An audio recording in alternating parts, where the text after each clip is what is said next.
Hello student,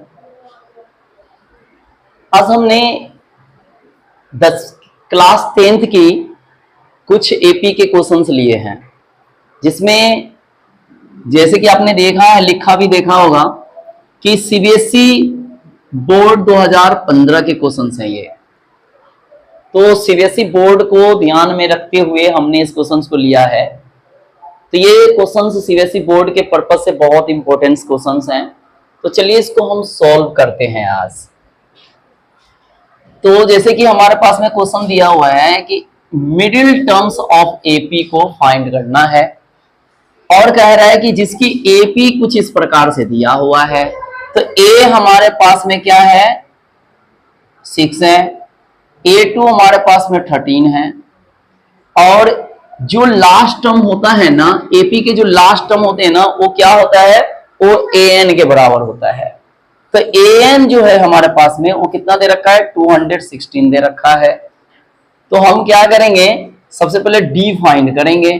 तो d हमारा A2 minus A1, जब हम A2 में से A1 को माइनस कर देते हैं ना, तो हमारा वो d प्राप्त हो जाता है। तो A2 कितना दे रखा है, 13, उसमें से 6 माइनस कर देंगे यानी A1 को, तो ये हमारा 7 हो जाएगा। अब हमें n फाइंड करना है। n फाइंड क्यों करना है, क्योंकि मिडिल टर्म्स को फाइंड करना है। जब तक हमें n नहीं प्राप्त होगा, तब तक हम जो है मिडिल टर्म्स को फाइंड नहीं कर पाएंगे। तो सबसे an को हम क्या करेंगे, फाइंड करेंगे। तो an बराबर क्या होता है, a plus n minus 1 into D. अब an हमारे पास में क्या है, 216, और 8 कितना दे रखा है, तो 6, और इसी तरह से d हमारे पास में कितना है, n तो हमें फाइंड ही करना है, तो उसको हम एज इट इज रख देंगे और इंटू में 7 कर देंगे। तो 216, यहाँ 6 है तो इसको इस तरफ शिफ्ट करेंगे तो माइनस हो जाएगा, और ये हमारा बचेगा n माइनस 1 इंटू 7। उसी तरह से हमारा ये हो जाएगा 210, और यहां हमारा बचे क्या, n माइनस 1 इंटू 7। अब 210 यहाँ इंटू में 7 है, तो 7 से हम दूसरे साइड ले जाएंगे तो ये डिवाइड में चला जाएगा।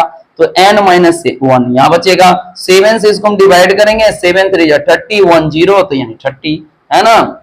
सॉरी, 7 इंटू 7 को हम 21 से 21 को डिवाइड करेंगे तो 7 3 21, और 1 0 बचा, तो इस तरह से 30 आ जाएगा।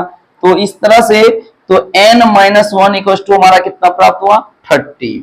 अब हम क्या करेंगे, n की वैल्यू फाइंड करेंगे। तो 30 में ये माइनस में तो उस तरफ ले जाएंगे, ये प्लस हो जाएगा। तो n इक्वल टू क्या आ गया, 31।